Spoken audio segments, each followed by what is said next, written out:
Hello and welcome to my webinar on equity-minded assessments in the math classroom.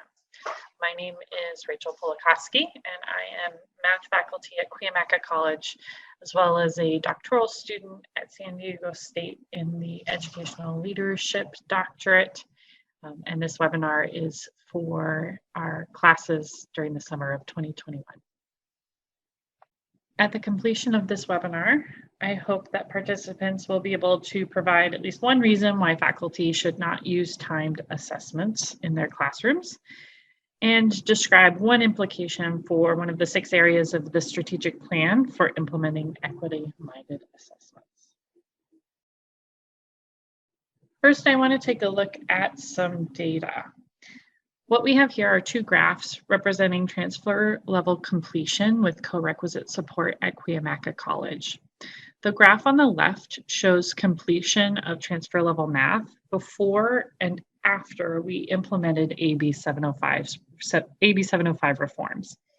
So you can see that the blue bars on the left represent completion at 3 levels below being 4%, 2 levels below 19%, 1 level below 36%, and that's representing levels below transfer. So a student placed 3 levels below transfer prior to AB 705 reforms had a 4% chance of ever making it to transfer level math. And you can see the orange bars on the right represent the same type of student, but now their success rates in a transfer level math course with co-requisite support. So that same student that had a 4% chance of ever making it through a transfer level math class with co-requisite support has a 56% chance of making it through a transfer level math class. So we know that AB 705 is helping students reach their transfer level goals in mathematics, or at least getting through that introductory transfer level course. However, now if I draw your attention to the graph on the right, we see that equity gaps still exist. So this is a great example of all boats rose. All of the different racial and ethnic groups improved in their completion rates of transfer level math. However, there are still gaps between the groups. So comparing African American students to Asian or white students, we can see about a 20% gap between their success rates. So while AB 705 is opening up access to transfer level math and overall completion rates have increased drastically from remedial math courses, we can see that there are still equity gaps that exist. So the purpose of this webinar is to look at what's going on inside of the classroom now, right? AB 705 has gotten students into the class. Now we need to look at what's happening in those 4 walls of the classroom. And I want to focus on assessments with you all today.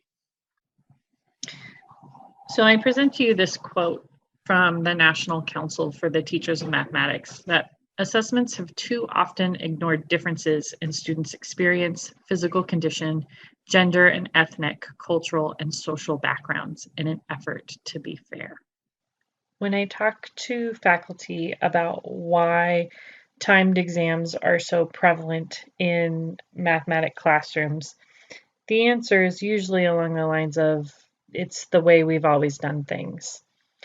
You know, when I was a student going through a degree in mathematics, timed exams were pretty much the only assessment I ever experienced, and I wouldn't be surprised if your educational background was the same. But when we're giving timed tests, we think that we're being equitable, right? Each student in the class is getting the same amount of time to complete the same amount of problems. So there's a level of fairness, at least that's the thought process maybe behind giving timed exams. But what we're really providing is equality. We're providing every student with the same testing situation, rather than providing each student with their different needs for the assessment. So that's what this quote is really speaking at. You know, those timed exams are given maybe in an effort to be fair, but what we're really doing is we're ignoring the differences in our students. And that's why I want to focus on timed exams as a matter of equity for today's presentation. So with that in mind, I want you to reflect on what types of formal assessments are you using in your classroom. So take a moment to think about that. Make a mental list, maybe jot down some ideas on a piece of paper. What are all the types of formal assessments that you use in your classroom? I recently conducted a webinar very similar to this one with the Racial Equity and Mathematics Institute at USC during the summer of 2021. And there were about 100 community college math faculty from across the state in attendance. And this is a list of the types of assessments that they use. We've got timed exams and quizzes, untimed exams and quizzes, projects, presentations, and group assessments. And out of all of these types of assessments, the number one assessment that faculty are using in the math classroom are timed exams and quizzes. So I wouldn't be surprised if those of you watching had jotted down on your list that you include timed exams and quizzes in your assessments.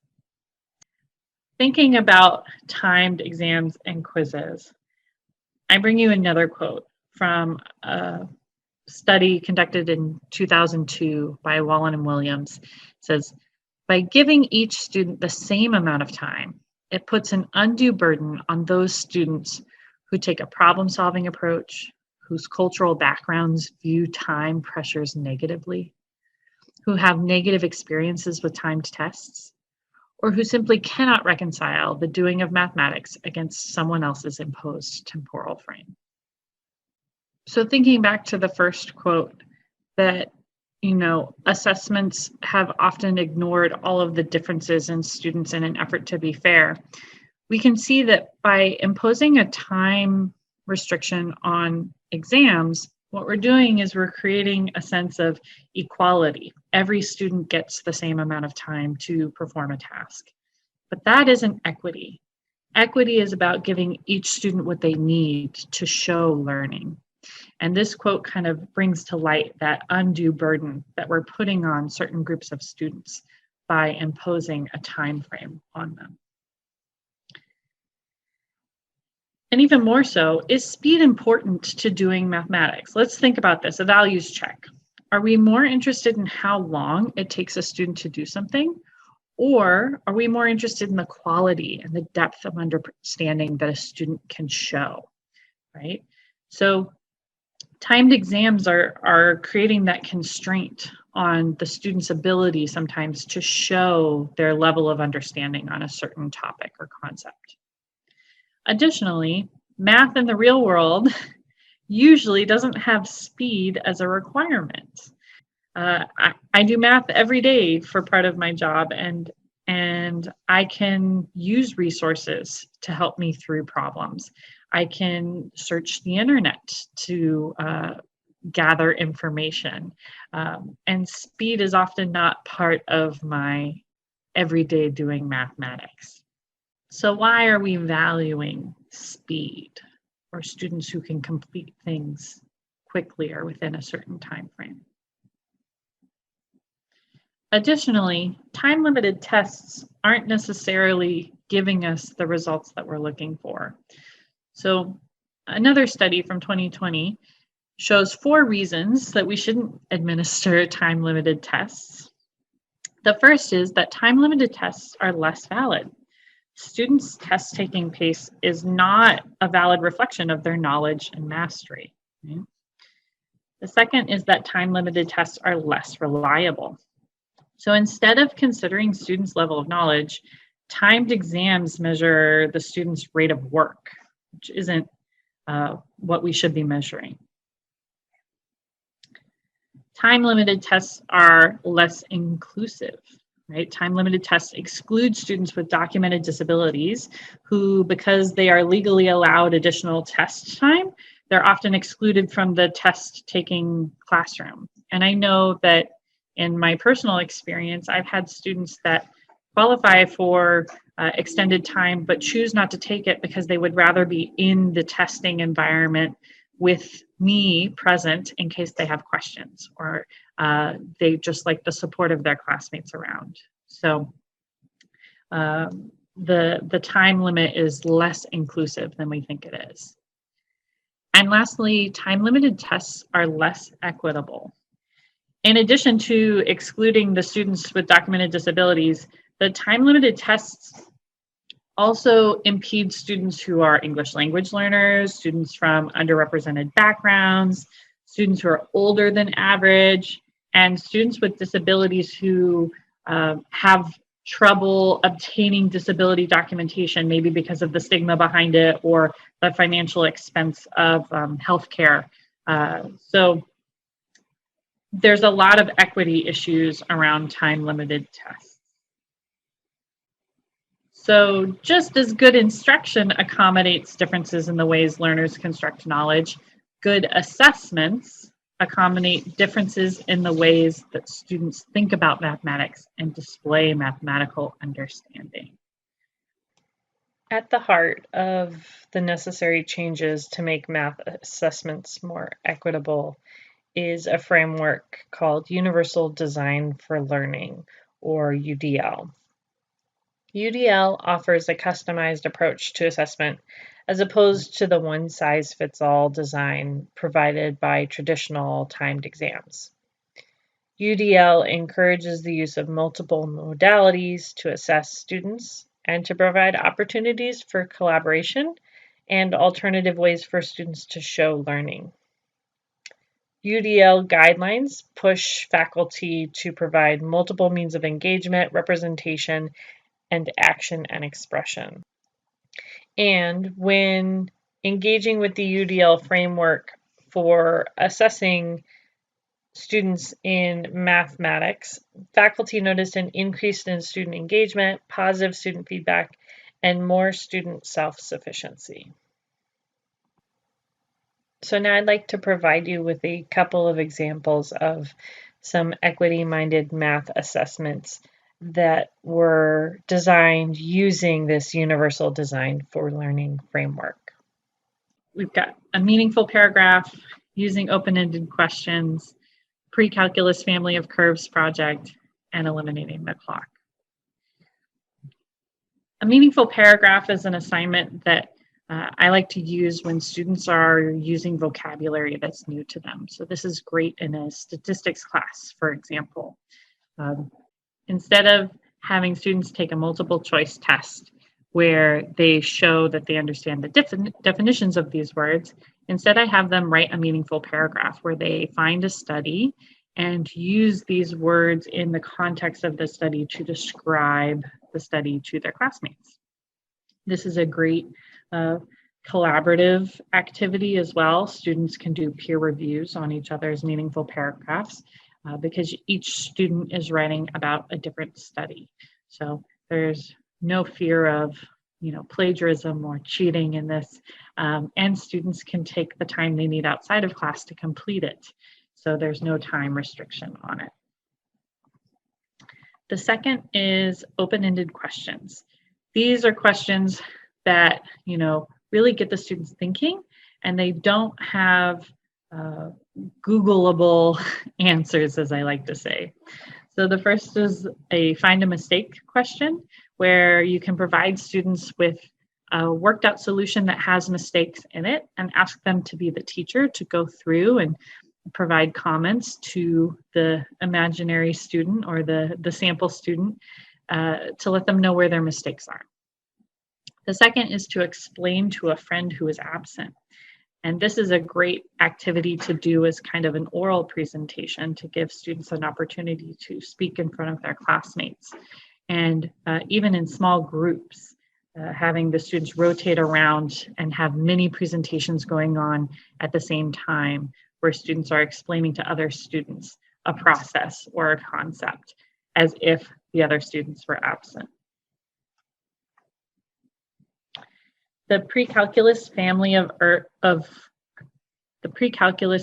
curves art gallery is another favorite, where students are working on various curves, parabolic curves, exponential curves, and sketching out kind of the family of curves. I'll show you an example on the next slide, where they're working on, trig functions. And this is great for a pre-calculus class because they're working on trig functions.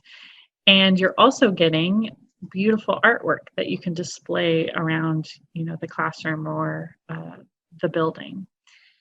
In addition to creating the art, they have to, write up a little bit about what they've learned about the family of curves as a whole. And here's an example of a couple of different family of curves in the art gallery. Lastly, and in my opinion, this is the easiest way to make your timed exams more equitable, and that is to just eliminate the time requirement altogether. By eliminating the time requirement, you've got a couple of options. You can, proctor untimed exams where, the students have an unlimited amount of time to work on something. You'd have to make sure that you've got classroom space and facilities approval to stay in a particular place for a period of time. Or you can make your exams take-home exams, allow them the opportunity to take it home and think about it, overnight or over a couple of days, and then return with the exam completed. In the past, when I have encouraged faculty to just give their previously timed exams as take-home exams, the most common response I get is a fear that students will cheat on the take-home exam, maybe by Googling the answers or chatting with a friend or a tutor. And I would encourage you, instead of thinking of all of the ways that the student can cheat, spend your time and energy thinking about how can I change these exam questions so that way the student really does have to show their learning and they can't just Google the answer. So again, this might be a good time to work on those open-ended questions that I talked about a moment ago, or really just getting creative about the types of questions you ask to make sure that the solutions aren't out there and the students really do have to show what they've learned and what they know. There are many more examples that you can find of equity-minded math assessments that involve an untimed environment online through various resources. But I want to present to you a strategic plan for implementing this in our department, because this is going to be a big shift from what you may have done in the past. So I'd like to cover the implications for this in 6 different areas: the professional learning, curriculum, teaching and learning, hiring, campus climate, and student services. First, I'd like to talk about professional learning. Ongoing professional development for the assessment creation, implementation, and grading is going to be necessary for success, because it's not just about creating these assessments or finding them. It's about how you implement them in the classroom, how you integrate them into the student process, because this is going to be new for students as well, and how to grade these types of assessments. A community of practice is ideal. This would allow faculty working in the same courses, all working with these alternative assessments or these equity-minded assessments, an opportunity to get together and collaborate on what works well, what didn't work well, and to share resources and tips.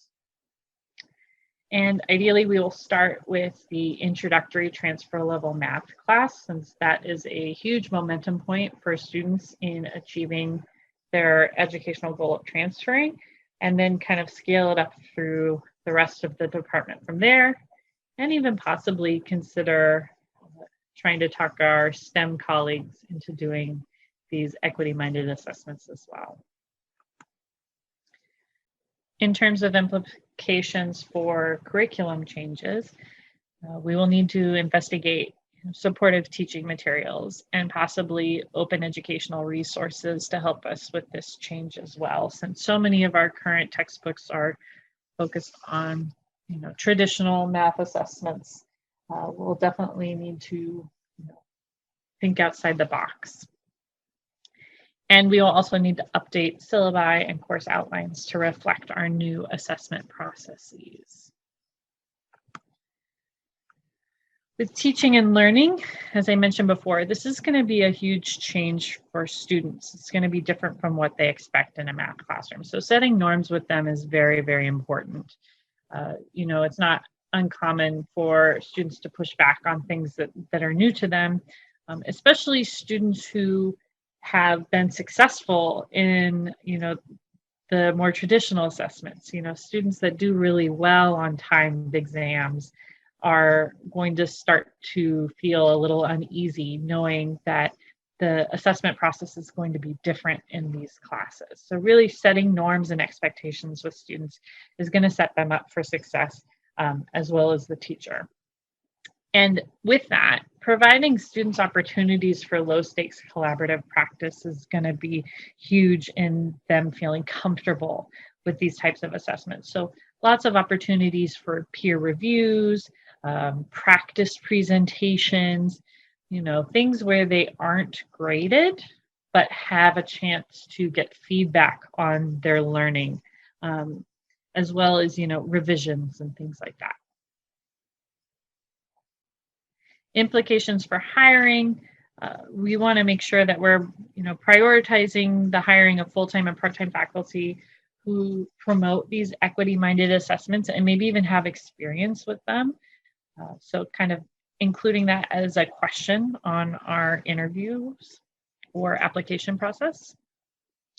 And then providing onboard training for especially part-time faculty and require the participation in that community of practice. So that way our part-time faculty feel supported in making a change to the way that they assess student learning. And lastly, we need to make equity-minded assessments part of the tenure process and faculty evaluation process to really solidify it as a priority within our department and the college. When we consider the implications for the effects on the campus climate that these equity-minded assessments might have, what we're really getting at is, validating students and considering their sense of belonging on campus. With so many first-generation students, older students returning to school after a long break, we've got a large veteran population, we have a large, Middle Eastern immigrant population. These students might be nervous about attending college, especially if they already have math anxieties on top of their general fears about college. When they enter our classroom and they see that we're using these equity-minded assessments, it might lower their fear and give them that sense of belonging that, they are supposed to be in college and this is the right place for them. Additionally, it addresses that fear, as I mentioned, the college fear factor, as Cox describes it, where, students sometimes will self-sabotage and avoid exams or not turn in something because they feel like their failure is almost like a self-fulfilling prophecy and there's no way to escape it. So by implementing these equity-minded assessments, we're really helping to combat those fears that students have when they're entering our math classrooms. And then also provide some positive pressure, hopefully, for STEM faculty to change their assessments as well. Lastly, with student services, we will need to collaborate with disabled student programs and services to make sure that they're aware of these changes and hopefully to provide more resources to help our DSPS students. We will provide counseling with a list of instructors for referring students so they can let students know which teachers are using these equity-minded assessments in their classrooms. And lastly, something that we might see is a possible reduction in the amount of referrals to the dean of instances of students cheating. A lot of times when students cheat, it's because they feel that pressure or that time crunch. And that's exactly what a timed exam presents. It presents stress. And it's kind of the perfect storm for students to, lean towards cheating when they're struggling with something. And so by really rethinking our assessments and providing students alternative ways to show their learning, that pressure is off of them. And I think we really will see that students want to perform well and can perform well when we take off that added time pressure. As you can see from the strategic plan, these equity-minded assessments are going to take a lot of collaboration and communication amongst more than just, the teachers in the classroom. And so it's important for us to align the work that we're doing with things like the college mission and vision and the strategic plan, so that way it's a little bit easier for us to get all stakeholders on board with these equity-minded assessments. Now, the Chancellor's Office Vision for Success aims to reduce equity gaps and regional achievement gaps by 2022 for underrepresented student groups and among colleges located in regions with the lowest educational attainment. We can look at disaggregated data for underrepresented students to see if any improvement has been made to equity gaps and achievement gaps. Additionally, equity-minded assessments will help us to uphold the Cuyamaca College mission and values. Our newly revised college mission statement says that Cuyamaca College advances equity and uses innovative approaches to education. Instead of doing things the way we've always done them and getting rid of timed exams in the math classroom, we are taking this charge of innovation and making it a reality. College values include equity, student success, and innovation. Again, by implementing these equity-minded assessments, our goal is to improve student success. So with equity at the forefront of our assessments, what we're saying to the college and the students is we put students first. Lastly, Cuyamaca's strategic plan, priority number 3, asks us to integrate culturally appropriate theoretical and practical foundations to effectively address the needs of our diverse student populations. So by providing students the opportunity to share their knowledge in these equity-minded assessments, Cuyamaca faculty will be working towards better experiences for our students in the class, which leads to more student validation and engagement.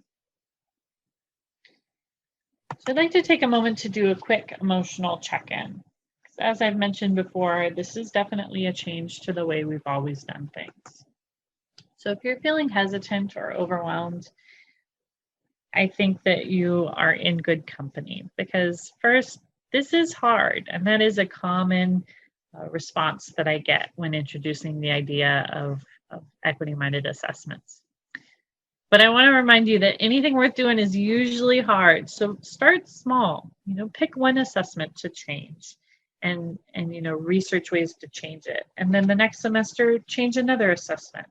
Before you know it, you won't have any timed exams in your classes. Or just take all of your assessments and make them untimed. Again, that's kind of the easiest way to implement something like this. Another common concern I hear is, where will I find the time? It takes more time to make and grade these. And it does. It takes more time to read through and provide feedback to students on, written essays or projects or presentations. So maybe look at your assessments and decide to maybe do fewer assessments, but make them more meaningful. Maybe you're feeling like, I'm not creative enough to do this. Well, beg, steal, and borrow what you can. You may have noticed in the examples I provided earlier of some equity-minded assessments, the links or credits to other people. The internet is your friend, and there's lots of great resources on there. And collaborating with your colleagues is going to help as well. as math faculty, a lot of times we can feel that traditional timed assessments have that clear right and wrong answers. And now we have something where students are kind of demonstrating learning in a new way. So the grading seems a little subjective. And so this is where rubrics are going to help you out a lot. Writing rubrics for any sort of projects that you're doing are going to help you solidify your expectations and express them to the students in a clear way. And again, I know as math faculty, we don't have a lot of experience writing rubrics for our assessments or for our classes. So it would be a good idea to collaborate with our liberal arts friends, our history department, our English department, as they use rubrics primarily for their grading. And then lastly, I brought this up earlier that, if you give student take-home assessments, they'll just cheat and Google the answers. And I would encourage you to rethink the questions you are asking if you're worried about that happening, and see if you can come up with a way to provide students with questions to ask or questions to answer or prompts that are not Googleable. Time's up. Let's stop the clock on assessments and put equity at the forefront. With all that, I want to remind you that equity-minded assessments are going to be what's best for students. So even though it's going to be challenging at first for us to implement this new way of assessing student learning, it's important that we do this for our students. Thank you so much for your time, and thank you for watching.